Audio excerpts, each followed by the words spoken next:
Hello everyone, मैं लक्ष्मण सिंह चौहान आपके अपने आईटी हंट चैनल पर आप सभी छात्रों का फिर से एक बार स्वागत करता हूं। आज के पैथन ट्यूटोरियल क्लास में हम लोगों को जानना है ऑपरेशंस ऑफ सेट ऑब्जेक्ट्स। आपने इससे पहले के लेक्चर में देखा था, हम लोगों ने लिस्ट क्लास, हम लोगों ने टपल क्लास, हम लोगों ने स्ट्रिंग क्लास, हम लोगों ने रेंज क्लास, ये सब क्लास पढ़े थे और प्रत्येक क्लास के ऑपरेशन आपने देखा था। बस उसी कड़ी में आज का एक नया डाटा टाइप है, एक नया क्लास टाइप है, नाम है आपका सेट। सेट क्लास हम लोगों ने ठीक इससे पहले लेक्चर में पढ़ रखा है। अगर आप पहली बार इस लेक्चर को देख रहे हैं तो आपसे रिक्वेस्ट है कि आप इससे ठीक पहले का lecture what is set class, set class क्या है, पहले उसको जरूर आप देखें। उसके बाद आपको ऑपरेशन ऑफ सेट बेहतर समझ में आएगा। आपको ऑपरेशन समझ में आए उससे पहले वो क्या क्लास है, क्या काम करता है, उसका बिहेवियर पता होना चाहिए। और उस बिहेवियर और उस क्लास के पता करने के लिए आपको इसी डिस्क्रिप्शन लिंक में मिल जाएगा सेट क्लास। आप सेट क्लास के बारे में अच्छे से पढ़ लीजिएगा। आज का सेट क्लास का लेक्चर नंबर 2 है, जिसमें हम लोग बात करने वाले हैं operations of set class object. हमने इससे ठीक पहले लिस्ट में, टपल में, स्ट्रिंग में, रेंज में यही ठीक ऑपरेशंस देखा था, लिस्ट का और टपल का, स्ट्रिंग का और रेंज का। आई होप कि आपने उन सब लेक्चर्स को देखा होगा, कंटिन्यूअस वे में देखते आ रहे होंगे।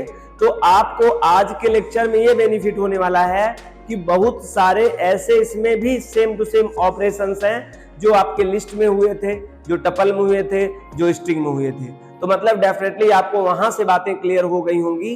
तो यहां आपको लगेगा कि डेफिनेटली ये बात तो हमारे लिए बेहतर है और हम पहले से ही जानते हैं। लेकिन यदि आप नहीं जानते इससे पहले के लेक्चर्स को, तो प्लीज आप किसी ऑपरेशन को देखिएगा, या आप नहीं देखना चाहते तो इस ऑपरेशन को देखकर भी आपको लिस्ट के, टपल के, स्ट्रिंग के ऑपरेशन डेफिनेटली पता चल जाएंगे। कुछ ऑपरेशंस ऐसे हैं जो नहीं मैच करेंगे लिस्ट, टपल और स्ट्रिंग के, और कुछ ऑपरेशन आपको मिलेंगे जो इसमें मैच करेंगे।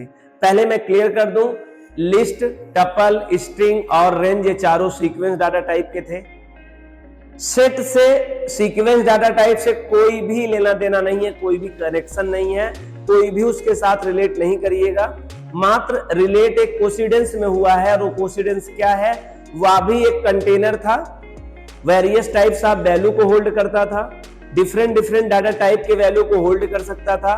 सेट भी इसी तरह के काम को करता है, मात्र सिमिलरिटी इस तरह से है, बाकी कोई सिमिलरिटी नहीं है। अगर आपको देखने को मिलेगा भी तो इसके पास भी कलेक्शन है, इसके पास भी कंपाउंड क्लास के डाटा को होल्ड करने की, कांस्टेंट की होल्ड करने की क्षमता है, जैसे कि लिस्ट में, टपल में था। तो आई होप आप लोगों ने सीक्वेंस क्लास पढ़ रखा है। यह सीक्वेंस क्लास नहीं है, किसी प्रकार का कंसेप्ट उसके साथ टाई अप नहीं करिएगा, नहीं कंफ्यूज होंगे। मैं बार बार जिक्र करूंगा तो सेट के साथ में लिस्ट का और टपल का तो मात्र एक कंसेप्ट में है, और वह कंसेप्ट केवल कंटेनर के कारण है, बाकी कोई डिफरेंस नहीं, कोई भी सिमिलरिटी नहीं है दोनों में। ये बात पहले क्लियर कर लीजिए। तो आई होप हम लोग सेट क्लास बहुत अच्छे समझे थे। आज हम लोग देखने वाले हैं सेट क्लास के कौन कौन से ऑपरेशंस हैं, वन बाय वन। पहले तो हम लोग ऑपरेशन देखेंगे। ये इस साइड देखिए, operation of set class object लिखा है, लेकिन ज्यादातर स्टूडेंट का व्यूज होगा इस पार्ट में, क्योंकि वो क्या लिखा है उसमें ज्यादा इंपॉर्टेंस देखेंगे। नहीं, आपको पीछे के पार्ट में क्या लिखा है उससे कोई लेना देना नहीं है। सबसे पहले आपको ये समझना पड़ेगा, सीखना पड़ेगा, फिर इस वाले कंटेंट से आपको लेना देना नहीं रहेगा, अदरवाइज से कोई लेना देना नहीं इससे संबंधित। पहले तो हम लोग देखेंगे operation of set class object. ठीक इसी तरह का लेक्चर हम लोगों ने कंटिन्यूअस कई क्लास के साथ दिया है, और उस क्लास में जैसे वहां पे मात्र लिस्ट क्लास ऑब्जेक्ट हो जाता, टपल क्लास ऑब्जेक्ट हो गया होगा, स्ट्रिंग क्लास ऑब्जेक्ट हो गया होगा, ऑपरेशन भी मोस्टली आपको सेम मिलेंगे। आइए हम बात करते हैं सेट क्लास के ऑब्जेक्ट को कैसे हम लोग डिक्लेयर करते हैं, बनाते हैं। मैं वो बताऊं उससे पहले आपसे एक जेन्युइन क्वेश्चन है, क्या आप क्लास कांस्टेंट, वैल्यू, इन दोनों में अंतर जानते हैं? अगर आप जानते हैं दोनों में अंतर तो आप कमेंट करके बताइए क्लास और क्लास का कांस्टेंट वैल्यू क्या होता है। क्लास का कांस्टेंट वैल्यू क्या होता है? आप ये बताइए कि क्लास का यूज क्यों करते हैं हम लोग प्रोग्रामिंग लैंग्वेज में, या डाटा टाइप, जहां मैं क्लास कहूं वहां आप डाटा टाइप भी समझ सकते हैं। डाटा टाइप का उपयोग क्यों होता है प्रोग्रामिंग लैंग्वेज में?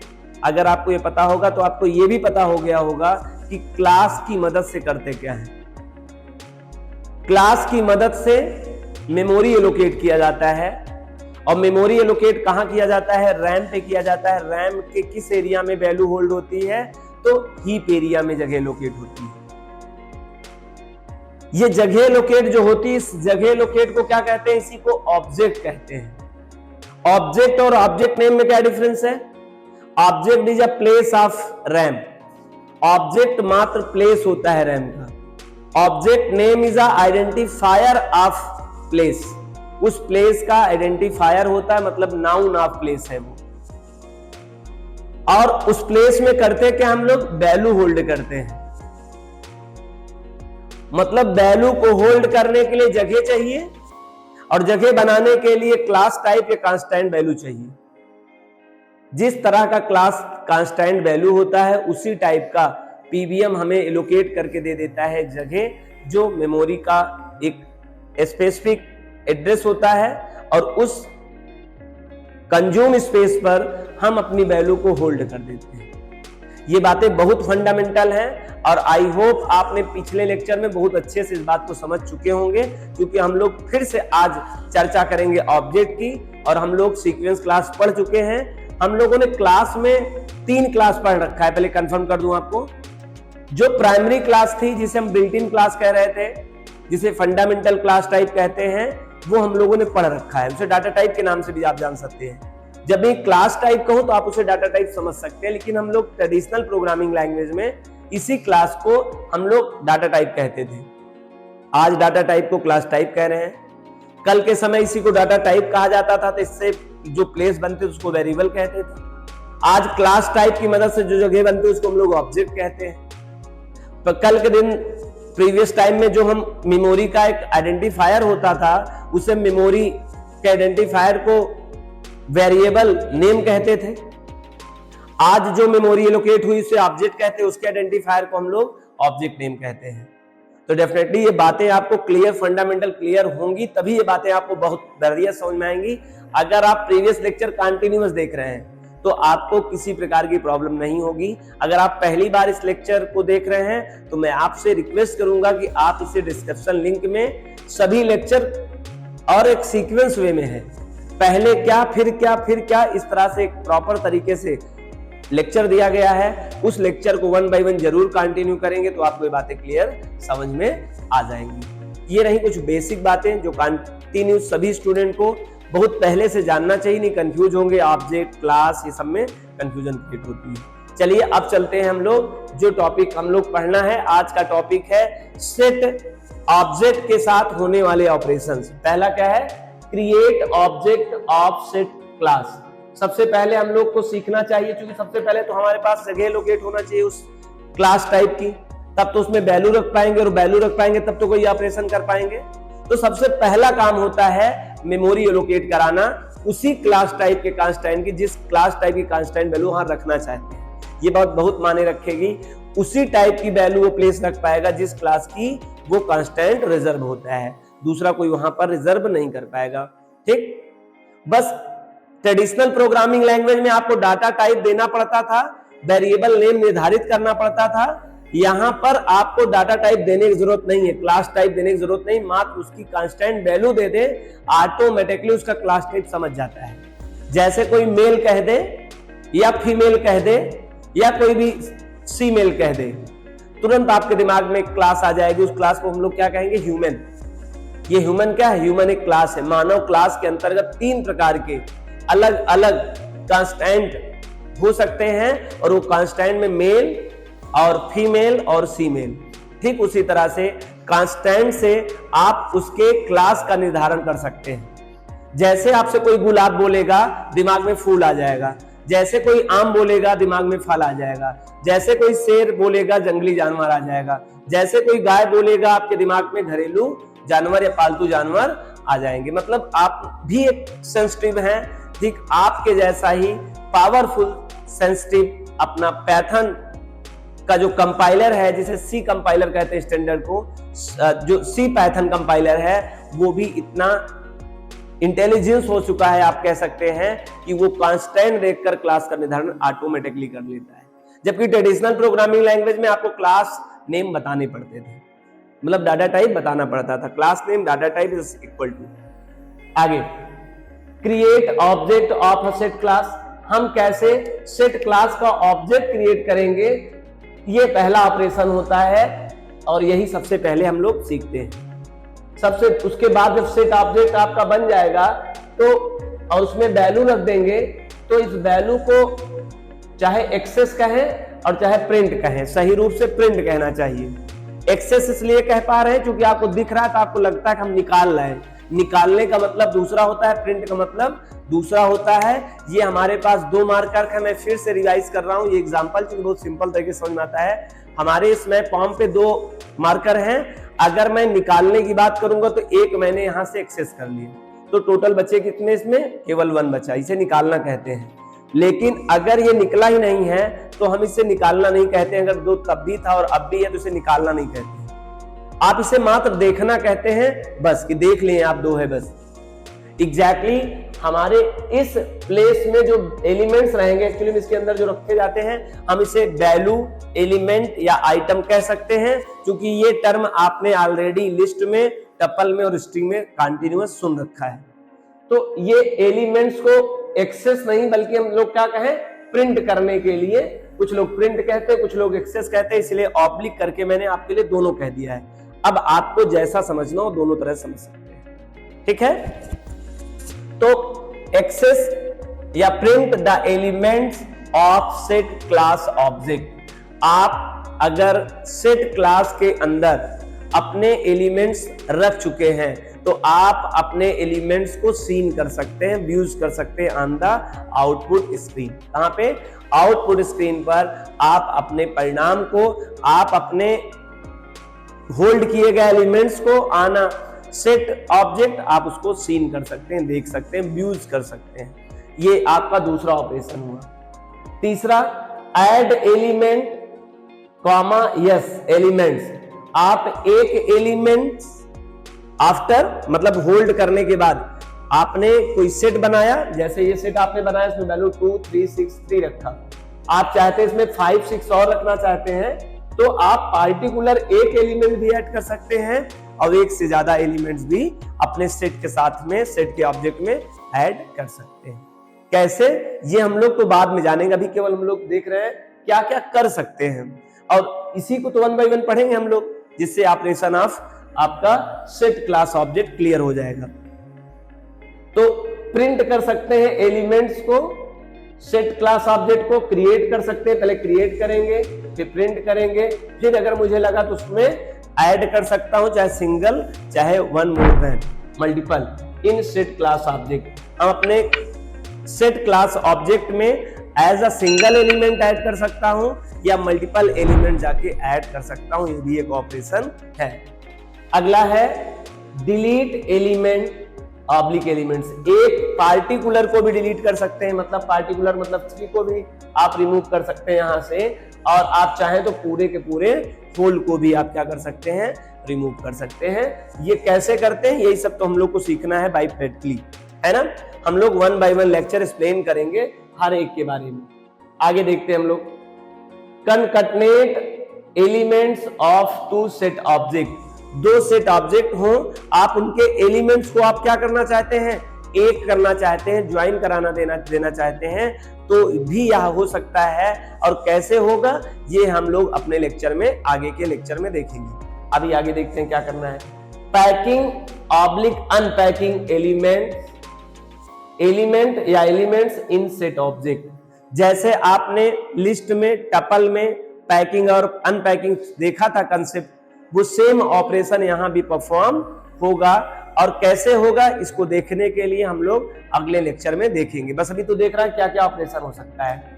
कॉपी ऑफ द एलिमेंट्स, आप अपने बने हुए सेट ऑब्जेक्ट के कंटेंट को दूसरे सेट ऑब्जेक्ट पर क्या कर सकते हैं, कॉपी कर सकते हैं। और कैसे करेंगे, डीप कॉपी और शैलो कॉपी आपने प्रीवियस लेक्चर में टपल में भी देखा था, और आपने लिस्ट में जरूर देखा था, आप टपल में चाहे ना देखे हो, आपने देखा था लिस्ट में शैलो कॉपी और डीप कॉपी। और क्या होता है शैलो कॉपी, डीप कॉपी, अगर आपको नहीं पता है तो इसी डिस्क्रिप्शन लिंक में शैलो कॉपी और डीप कॉपी का एक वीडियो लेक्चर है, बहुत डीप तरीके से एक्सप्लेन किया गया है, सिंपल तरीके से एक्सप्लेन किया गया है। आपसे रिक्वेस्ट करूंगा वहां जाके एक बार जरूर देख लीजिएगा क्या कंसेप्ट होता है कॉपी का।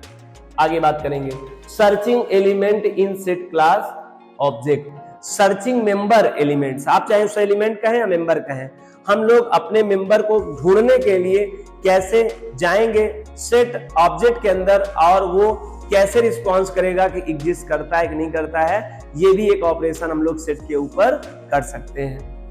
अगला है sort elements of set class object.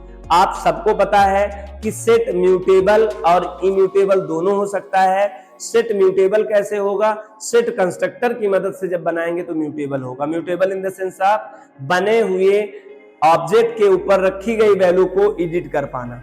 अगर आप एडिट कर पाएंगे तो उसे हम लोग म्यूटेबल कहते हैं। प्लेस ना बदले वैल्यू बदल जाए, प्लेस ना बदले वैल्यू बदल जाए, इज कॉल्ड टू म्यूटेबल। और यहाँ ऐसा कैन बी पॉसिबल। तो यहाँ हम लोग क्या कर सकते हैं, sort element of set class object. आप क्या कर सकते हैं, सेट क्लास ऑब्जेक्ट को क्या कर सकते हैं, सॉर्टिंग कर सकते हैं। सॉर्टिंग का क्या मतलब होता है, arrangement of element ascending order और डिसेंडिंग ऑर्डर। बढ़ते क्रम में या घटते क्रम में अपने एलिमेंट्स को व्यवस्थित करना ही क्या कहलाता है, सॉर्टिंग कहलाता है। Finds the total members of set class object, मतलब find the length of set object. Set object का लेंथ क्या है, कितने नंबर ऑफ उसमें एलिमेंट्स हैं, ये पता लगाया जा सकता है। और कैसे लगाएंगे हम लोग अगले लेक्चर में जब ऑपरेशन 1 बाय 1 देखेंगे तो उसको एक्सप्लेन करेंगे। Calculate the grand total of integer constant element.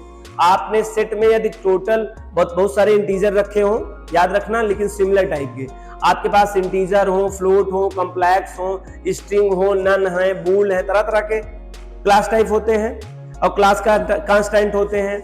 आप इन क्लास कांस्टेंट टाइप को अगर आपस में कैलकुलेट करोगे, सम करोगे, और सम करते समय अगर उसमें कुछ स्ट्रिंग होंगे तो कैलकुलेशन नहीं कर पाएगा, क्योंकि आपको पता है एडिशन के लिए नंबर का होना आवश्यक है, नंबर के साथ शब्दों का योगफल नहीं होता है, तो एरर हो जाएगा। इसलिए यहाँ पर इस बात को थोड़ा सा लाइटली कह दिया गया है कि इंटीजर कांस्टेंट एलिमेंट। केवल ग्रैंड टोटल किसका करेगा, आपके सेट ऑब्जेक्ट के अंदर एलिमेंट्स के तौर पे यदि इंटीजर वैल्यू होंगे तो उनका सम हो जाएगा।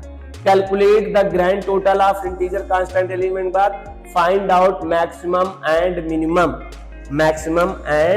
Minimum elements in set object. Set object में सबसे कम वाली वैल्यू कौन सी है और सबसे हायर वैल्यू कौन सी है, ये भी आप पता लगा सकते हैं सेट अपने ऑब्जेक्ट के अंदर एलिमेंट्स में। तो आई होप ये ऑपरेशन आपको समझ में आया। 1 2 3 4 5 6 7 8 9 10 11 12 these are 12 different operation perform on set object। आप सेट ऑब्जेक्ट के ऊपर ये 12 तरह के ऑपरेशन परफॉर्म कर सकते हैं, और हम लोग इन 12 operations on a set class object को सीखने के लिए 1 बाय 1 अपने लेक्चर में सीखेंगे। हालांकि मैं एक बार फिर से इसे एक्सप्लेन कर दूं जिससे आप रिकवर कर ले। Create object of set class, print the elements of set class object, add element और elements in set class object, delete element oblique elements, एक कर सकते हैं, एक से ज्यादा कर सकते हैं आप the set class object, concatenate elements of two set object, दो सेट ऑब्जेक्ट को सेट ऑब्जेक्ट के एलिमेंट्स को ज्वाइन करने का काम कर सकते हैं, packing unpacking elements in set object, copy of the elements on set object on another. एक सेट नाम का ऑब्जेक्ट होगा, उस पे वैल्यू होगी, आप उसे दूसरे पे क्या कर सकते हैं, कॉपी कर सकते हैं सीधे direct. Searching elements in set class object, sort elements of set class object, find the total member of set class object, calculate the grand total of integer constant मतलब फाइंड आउट सम, और find out maximum and minimum elements in set elements. तो these are 12 operation perform on a set object. हम set object के elements के ऊपर ये 12 प्रकार के डिफरेंट ऑपरेशन परफॉर्म करेंगे, और उसमें से पहला ऑपरेशन जो है वो मैंने अब इस साइड में एक्सप्लेन किया है। अब मैं आपको इस साइड जब बताऊंगा तो हो सकता है आपका माइंड इस साइड बार बार देखने के लिए आतुर रहे। नहीं, अब आपको उधर नहीं देखना है, आपको इस पक्ष में आ जाना है। ये बात जानना बहुत इंपॉर्टेंट है। मैं एक बार फिर से आपको सीधा कर दूं, जो मैंने शुरुआत में चर्चा किया था। हम लोग अभी क्लास टाइप में पहला तो प्राइमरी क्लास टाइप पढ़ रखे हैं। प्राइमरी क्लास टाइप में कौन कौन होते हैं? 5 प्रकार के सब क्लास टाइप होते हैं। Int class type, float class type, complex class type, bool class type, none class type. वो हम लोग कंप्लीट पढ़ चुके हैं। उन्हीं को हम लोग प्राइमरी डाटा टाइप या प्राइमरी क्लास टाइप या फंडामेंटल डाटा टाइप या फंडामेंटल क्लास टाइप कह के पढ़ के कंप्लीट समझ चुके हैं। फिर हम लोगों ने इसी की मदद से, इसी प्राइमरी क्लास टाइप की मदद से एक और क्लास टाइप पढ़े जिससे हम लोग डिराइव्ड कर सकते हैं, उत्पन्न कर सकते हैं। वो व्युत्पन्न को हम डिराइव्ड कहते हैं। इसीलिए हम लोगों ने एक नया क्लास पढ़ा, उसे हम सीक्वेंस क्लास टाइप कह रहे थे। लेकिन सीक्वेंस क्लास टाइप को आपको अगर लगे तो आप उसको क्या कह सकते हो? डिराइव्ड क्लास टाइप भी कह सकते हो। और हम लोगों ने देखा कि सीक्वेंस क्लास टाइप में 4 प्रकार के क्लास टाइप हम लोग पढ़े। कौन कौन से? लिस्ट पढ़ा, टपल पढ़ा, स्ट्रिंग पढ़ा और रेंज पढ़ा। ये 4 क्लास टाइप इधर और 5 क्लास टाइप उधर, टोटल 9 क्लास टाइप हम लोगों ने पढ़ लिया। और आज जो 10वां क्लास टाइप पढ़ रहे हैं वो है सेट। और सेट से सीक्वेंस से कोई लेना देना नहीं है, और सेट से किसी प्रकार के प्राइमरी डाटा टाइप से लेना देना नहीं है। लेकिन केवल लेना देना यही है कि चाहे वो सीक्वेंस क्लास होंगे, चाहे वो सेट क्लास होंगे, चाहे आगे कोई और डिक्शनरी क्लास आएगा, वो सब यूज जो करेंगे वो प्राइमरी डाटा टाइप मतलब प्राइमरी क्लास टाइप के कांस्टेंट ही मैक्सिमम यूज करते हैं। चाहे लिस्ट आपने देखा हो, चाहे टपल देखा हो, चाहे स्ट्रिंग देखा हो, चाहे रेंज देखा हो, आप डेफिनेटली देखा होगा आपको वही प्राइमरी क्लास के कांस्टेंट टाइप वैल्यू का इस्तेमाल करके ही उनका उपयोग करने को मिला था। तो डेफिनेटली आपको यहाँ सेट में भी प्राइमरी क्लास का उपयोग करके वैल्यू देखने को मिलेगा। हालांकि आप सेट के साथ में सीक्वेंस क्लास का भी उपयोग कर सकते हैं, लेकिन आप जानते रहे कि हम लोगों ने क्लास में 3 क्लासेस अभी तक पढ़ रखा है और तीसरा पढ़ रहा हूं, सेट क्लास पढ़ रहा हूं। सेट क्लास पढ़ने के बाद उसका ऑपरेशन सीख रहा हूं। ऑपरेशन में सेट के ये ऑपरेशंस हैं।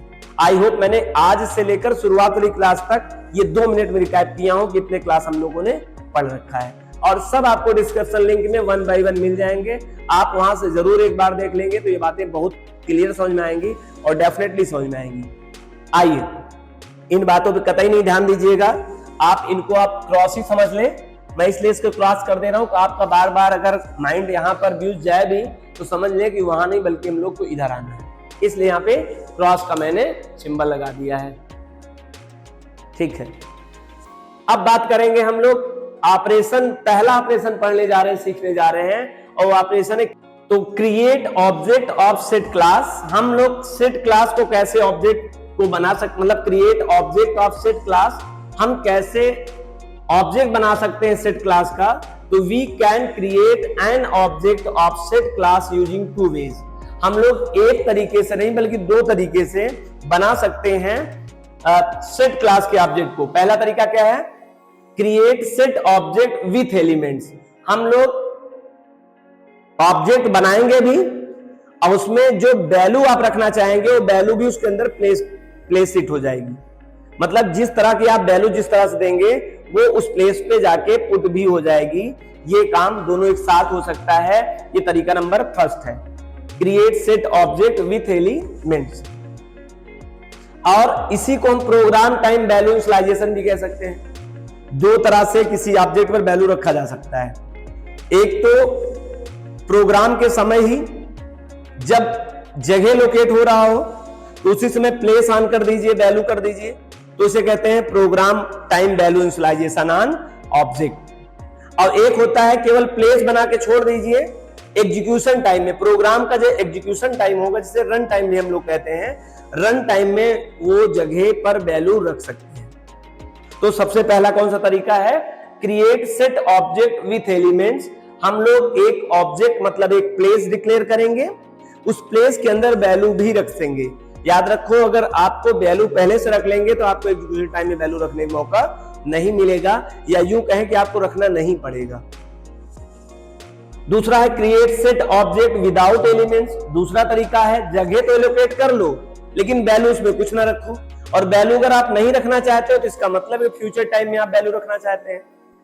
अगर फ्यूचर टाइम में वैल्यू रखना चाहते हैं तो इसको हम लोग एग्जीक्यूशन टाइम वैल्यू इनिशियलाइजेशन या रन टाइम वैल्यू इनिशियलाइजेशन के नाम से भी जानते हैं। तो आप देख सकते हैं कि ऑब्जेक्ट बनाने के लिए, सेट का ऑब्जेक्ट बनाने के लिए तरीका एक नहीं, तरीका दो है, प्रोग्राम टाइम वैल्यू इनिशियलाइजेशन और रन टाइम वैल्यू इनिशियलाइजेशन। और वैल्यू इनिशियलाइजेशन से पहले मेमोरी एलोकेशन भी जरूरी है। तो memory allocation with value initialize, memory allocation but no value initialize. तो पहले हम देखेंगे create set object with element, मतलब create a memory allocation and then value initialize, उसी में वैल्यू भी रख लेना है। तो ये नंबर 1 यहां बताया गया है, create set object with element. कैसे हम लोग सेट ऑब्जेक्ट को तैयार करेंगे और उसमें वैल्यू कैसे होल्ड कराएंगे। तो we can create set object with element using 2 different ways. इसमें भी एक नहीं बल्कि कितने, 2 डिफरेंट वेज है, 2 तरीके से कर सकते हैं। नंबर 1.1 यूजिंग, ये आप देख पा रहे हैं, एक रिजर्व सिंबल है, जैसे लिस्ट में अपना रिजर्व कांस्टेंट सिंबल था, जैसे टपल का अपना कांस्टेंट सिंबल था, स्ट्रिंग का अपना कांस्टेंट रिजर्व सिंबल था, वैसे सेट का रिजर्व कांस्टेंट सिंबल ये है करली ब्रेसेस।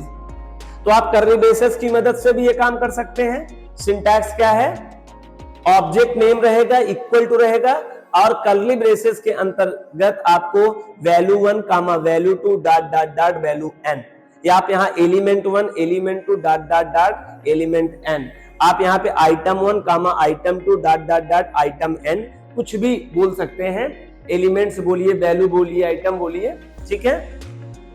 एग्जाम्पल में जरा देख लीजिए, S1 इक्वल टू 1.1 कामा 2.5 कामा राज। आप देख रहे हैं हेट्रोजीनियस टाइप के कांस्टेंट वैल्यू आप उसमें रख रहे हैं। हमने प्रीवियस लेक्चर में बताया था व्हाट इज सेट क्लास के अंतर्गत कि आप होमोजीनियस और हेट्रोजीनियस दोनों तरह की वैल्यू अपने अंदर होल्ड कर सकते हैं सेट ऑब्जेक्ट के अंदर। और जब इस तरह का कोई ऑब्जेक्ट हो और इस तरह की वैल्यू स्टोर करें तो उसे हम कंटेनर या कंपाउंड क्लास के नाम से जानते हैं। इसीलिए सेट को कंपाउंड या कंटेनर के नाम से या जाना जाता है, कलेक्शन जाना जाता है, ठीक।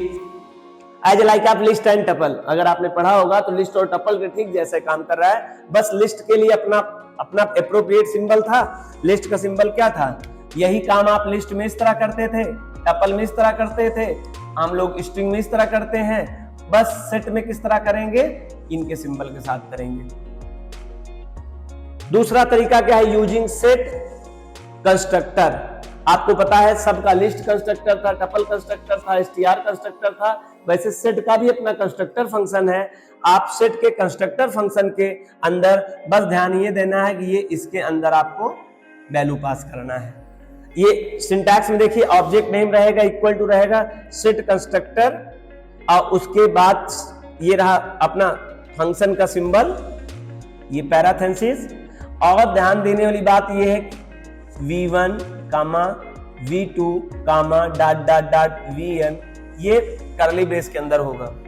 क्योंकि आपको भी पता होगा अगर हम लोग लिस्ट में भी चाहें तो l is equal to list constructor की मदद से 1 कामा 2 कामा 3 क्या इस तरह का ऑब्जेक्ट बना सकते हैं, तो नहीं बनाएंगे, एरर हो जाएगा। क्यों? क्योंकि आपने उसका अपना स्पेसिफाइड सिंबल नहीं दिया। ऐसे अगर आप उसके सिंबल के साथ ही उस कंस्ट्रक्टर में आप वैल्यू दे सकते हैं, तो जब लिस्ट में इसी तरह दे सकते हैं, टपल में इसी तरह दे सकते हैं। टपल में हो सकता है टपल में वैसे भी ले ले, वो चेक करना पड़ेगा, क्योंकि टपल में बाय डिफॉल्ट क्या होगा, बाय डिफॉल्ट ये ऑप्शनल होता है। लेकिन जब आप टपल के कंस्ट्रक्टर के अंदर जाएंगे तो आपको ये देना अनिवार्य हो जाएगा, क्योंकि इसके बिना अगर देंगे तब भी एरर हो जाएगा। इसी तरह से str कंस्ट्रक्टर के अंतर्गत भी आपको जब भी कोई वैल्यू देना होगा तो इसी तरह देना होगा, मतलब उनके सिंबल के साथ देना होगा। तो अगर आज बात है कि सेट नाम का कंस्ट्रक्टर है तो सेट का अपना जो स्पेसिफाइड सिंबल होता है वो ये होता है, करली ब्रेसेस, तो आपको करली ब्रेसेस के अंदर ही इनको V1 कामा V2 अगर one more than value separated by comma है तो आपको पहले ही पता है। ये एग्जांपल देखिए, S2 इक्वल टू सेट के अंतर्गत हमने क्या पास किया, 1 कामा 2.5 कामा राज, सेम टू सेम वैल्यू है, बस ये कंस्ट्रक्टर के बिना है, यूजिंग सिंबल कांस्टेंट के साथ है, और ये कंस्ट्रक्टर फंक्शन के साथ हो रहा है।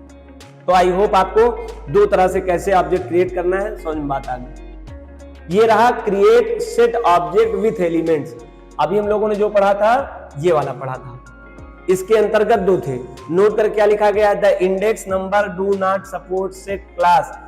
सेट क्लास में इंडेक्स नंबर का कोई कंसेप्ट दिमाग में याद नहीं आना चाहिए, क्योंकि सेट जो होगा उसमें अनऑर्डर्ड कलेक्शन होता है, इसमें ऑर्डर्ड नहीं होता है, इंडेक्स नंबर अप्लाई नहीं होता है, और क्योंकि इसे अनसीक्वेंशियल क्लास इसीलिए कहते हैं। ठीक है, आगे नंबर दूसरा तरीका क्या है ऑब्जेक्ट तैयार करने का, create set object without element. ये देखिए, create set object without element, run time value कैसे इनिशियलाइज करेंगे तरीका भी ये सीखेंगे। We can create element set object only set constructor function. याद रखना, केवल कंस्ट्रक्टर फंक्शन से ही आप इसको बना सकते हैं। मैं क्या कहना चाहता हूं, आप जरा एक बार इधर से देख सकते हैं। मैं बताना ये चाहता हूं कि आपको पता होगा, हम लोगों ने लिस्ट पढ़ा, लिस्ट को बनाने के लिए एम्प्टी एक तरीका ये था और एक तरीका ये था। लिस्ट अगर मुझे एम्प्टी बनाना है तो उनके कांस्टेंट सिंबल के थ्रू और उनके कंस्ट्रक्टर फंक्शन के थ्रू, दो तरीके थे। अगर बात करें हम टपल की, टपल के भी दो तरीके थे। यहां टी लिख देता हूं, जरूरी नहीं है कि ऑब्जेक्ट नेम उसी तरह हो, आपको बात समझ में आए इसलिए मैं टपल कंस्ट्रक्टर, एक तरीका ये इनके कांस्टेंट सिंबल से और दूसरा तरीका क्या है इनके कंस्ट्रक्टर फंक्शन से। तीसरा हम लोगों ने पढ़ा था स्ट्रिंग, तो स्ट्रिंग में भी आपने देखा एक तरीका है ऐसे बनाने का और एक तरीका था str कंस्ट्रक्टर के थ्रू भी हम लोग बना सकते थे। सबके आप देख रहे हैं जिसको जिसको हमने पढ़ा था उसके तरीके दो थे। हाँ, अलग बात है कि जब आप रेंज पढ़े थे तो रेंज में इस तरह का कोई कंसेप्ट नहीं है। रेंज में रेंज नाम का ही कंस्ट्रक्टर फंक्शन है, वही निर्मित करेगा और इसके अंदर पैरामीटर भी पास करते हैं और पैरामीटर में 1, 2, 3 पैरामीटर मैक्सिमम हो सकते हैं, मिनिमम 1 हो सकते हैं। कम से कम अगर रहेगा तो एक parameter must be important for range class constructor function और ज्यादा रहेगा तो 3 रहेगा। हालांकि इस तरह में इनमें अनिवार्य नहीं था, लेकिन इनमें अनिवार्य है। ये म्यूटेबल टाइप के क्लास रहे, ये इम्यूटेबल और ये इम्यूटेबल और ये इम्यूटेबल टाइप के रहे। ये तो हम लोगों ने प्रीवियस क्लास के एक लेक्चर आपको रिवाइज करा दिया, लेकिन हमको इससे लेना देना नहीं है। मैं इसलिए आपको इससे बता रहा हूं जिससे आपको आइडिया लग जाए। देखो सबके तो दो थे, हालांकि इस दो में ये नहीं है। रेंज को हम उनके सिंबल से नहीं बना सकते हैं, बाकी सब सिंबल बना सकते हैं। अब आपके दिमाग में ये होगा सर अगर सेट बनाना हो तो एक उसके सिंबल से और एक सेट नाम के कंस्ट्रक्टर से, दो तरीका ये भी बन जाएगा। बस यही गलत सोच रहे हैं। बस आप इनके सिंबल से नहीं बना सकते हैं, क्योंकि पहले ही यह सिंबल किसी के लिए फिक्स हो चुका है और वो कौन है, डिक्शनरी। डिक्शनरी क्लास में भी पहले बना होगा, मिस्टर गिड्डोरंसन ने बनाया होगा, तो उनके लिए सेपरेट हो चुका है, इसलिए सेट को अलाउ नहीं होता है। जैसे यदि कंट्रोल सी किसी का शॉर्टकट बन गया है तो ऑलरेडी आप कंट्रोल सी नहीं बनेगा, क्योंकि भले सी से संबंधित कोई वर्ड हो, लेकिन जो ऑलरेडी बन चुका है उसके लिए हमको चेंज करना पड़ता है, अदला बदली करना पड़ता है। ठीक है, आपको इसी तरह करना पड़ेगा। ठीक, आगे चलें। तो सेट के सिंबल से आप नहीं बना सकते, केवल किससे बना सकते हैं, उसके कंस्ट्रक्टर फंक्शन। इसी बात को जोड़ दिया, अगर ध्यान से सुनिएगा, we can create empty set object only, इस बात पे गौर बनाइएगा, ओनली माने केवल, सेट कंस्ट्रक्टर फंक्शन। ये ओनली नहीं लिखना पड़ता अगर आप इसे लिस्ट पढ़ते या आप इसे टपल पढ़ते या इसको कहां पढ़ते, स्ट्रिंग में, क्योंकि वहां पे दो तरीके थे एम्प्टी बनाने के। यहां मात्र एक तरीका है, वो है सेट कंस्ट्रक्टर की मदद से। ये देखिए set object name equal to set, ये इस तरह से कर देंगे तो एम्प्टी सेट ऑब्जेक्ट क्रिएट हो जाएगा। और आप ये देखिए एग्जांपल देखिए, यस इक्वल टू सेट, आप ऐसा अगर कर दिए हैं तो आपने एम्प्टी सेट ऑब्जेक्ट क्रिएट किया है। एम्प्टी सेट ऑब्जेक्ट क्रिएट मतलब क्या, जगह तो एलोकेट हुआ है लेकिन इसके अंदर वैल्यू नहीं डिक्लेयर किया गया है। और वैल्यू अगर नहीं डिक्लेयर किया गया मतलब वैल्यू स्लाइड नहीं किया गया है तो इसका मतलब है ये रन टाइम में वैल्यू लिया जाएगा। अच्छा आगे क्या बताया गया, प्रिंट यस करने पे शो द एम्प्टी सेट, और एम्प्टी सेट इस तरह शो करेगा। एक खास बात और, जब आप एम्प्टी सेट आप देखे होंगे तो जब भी एम्प्टी सेट का आउटपुट देखेगा लिस्ट में इस तरह से दिखाई देगा, एम्प्टी सेट टपल में इस तरह दिखाई देगा, स्ट्रिंग में तो कुछ नहीं दिखाई देता है, ब्लैंक होता, ध्यान रखना, स्ट्रिंग का सिंबल नहीं दिखाई देता है, कभी भी एम्प्टी होता है तो वो ब्लैंक दिखाई देता है, रेंज में भी कोई लेना देना नहीं। तो सेट का भी अपना जो ये रिजर्व सिंबल है ना, ये तो इसका है नहीं, तो जब भी एम्प्टी सेट का जो आउटपुट दिखेगा आपको, प्रिंट फंक्शन आपको दिखाएगा, आपको सेट और ऐसे बोलेगा एम्प्टी सेट, क्योंकि उसका सिंबल नहीं दिखाएगा। आगे एग्जाम्पल जनरेट किया गया, यस इक्वल टू, ये रहा। इस तरह से अगर आप सोचेंगे तो do not create set object this way, आप इस तरीके से नहीं बनाएंगे आप empty set object. Way to reserve for dict object by PVM, यह पहले से ही प्री रिटन कर दिया गया है पाइथन वर्चुअल मशीन, या आप कह सकते हो सी पाइथन कंपाइलर की मदद से पहले ही डिक्टो कर लिया गया है कि इस तरह के सिंबल से जब भी कोई ऑब्जेक्ट क्रिएट होगा तो वो डिक्शनरी ऑब्जेक्ट कहलाएगा, आपका नहीं होगा। तो डेफिनेटली ये बात समझ में आ गया, उसमें आपको हो ही नहीं सकता। जैसे आप कोई मोबाइल नंबर लिए हो और अपने बैंक अकाउंट में उसको अटैचमेंट कर रखे हो, आपने उसी अकाउंट नंबर में और मोबाइल नंबर दे रखा है, तो याद रखिए जो मोबाइल नंबर से अटैचमेंट हो, जब भी कोई पे करेगा तो आपके उसी अकाउंट में जाएगा जिस अकाउंट में आपने उसको ऐड कराया होगा। भले वो मोबाइल नंबर कई में यूज किए जाते हो, लेकिन जब भी कोई करेगा तो उसी में जाएगा। क्यों? क्योंकि रिजर्व कर दिया गया उस मोबाइल नंबर से कंसिस्टेंट पुट्स वाले बैंक अकाउंट में, तो सबके साथ अकाउंट में ऐड कराइए। कुछ इस तरह का कंसेप्ट यहाँ भी है, पहले से ही डिक्शनरी के लिए रिजर्व कर रखा है, तो आपको कोई एरर नहीं बताएगा। आप जब प्रिंट करके टाइप करके इनका यस जानने जाएंगे तो बोलेगा डिक्ट क्लास ऑब्जेक्ट एस, तो वहां पे आपको इस चीज की क्लियरेंस हो जाएगी कि ये हम जो सोच रहे थे कि ये सेट ऑब्जेक्ट बन जाएगा इस ऑपरेटर की मदद से, इस रिजर्व कांस्टेंट सिंबल की मदद से जो सेट का है, तो इससे नहीं होगी। आई होप आपको ये आज का lecture operation of set object और create object of set class, ये दोनों समझ में आया। इसके ठीक अगले लेक्चर में हम लोग जो वेरियस टाइप्स के 11 और 11 और अलग अलग प्रकार के ऑपरेशन हैं, मैं कोशिश करूंगा एक लेक्चर में सभी को एक्सप्लेन करूं और आपको बेहतर समझ में आए। अगर आज का यह लेक्चर आपको समझ में आया हो और वीडियो पसंद आया हो तो प्लीज लाइक करिए वीडियो को,